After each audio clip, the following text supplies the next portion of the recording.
when you think about our environment, what's your goal? And because your goal determines how do you measure good and bad.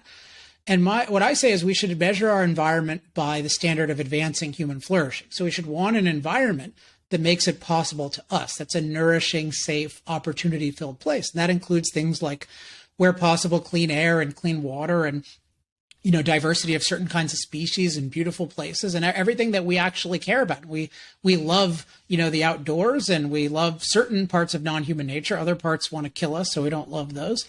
But that's one perspective. But the perspective that's dominated morally is the perspective that no, our goal with our environment should be to eliminate our impact. And that's really the idea of green, is minimizing or eliminating human impact. And you notice human impact is treated as a bad thing, which imagine any species, other species doing that. Like, how would a lion function if it viewed its goal as eliminating lion impact from its environment? Or a beaver, like it wouldn't build any dams, or a bird wouldn't build a nest.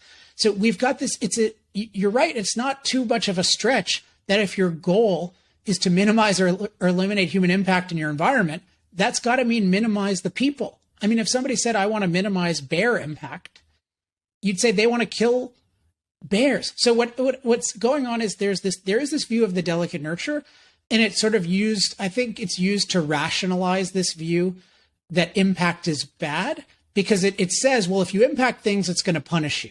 So it's kind of this hell promised, like if you violate this commandment not to impact nature, the nature God is going to punish you. But there's also just this hatred of humanity going on, and that has interesting roots as well. But they pretend, hey, we just want to protect you from a crisis.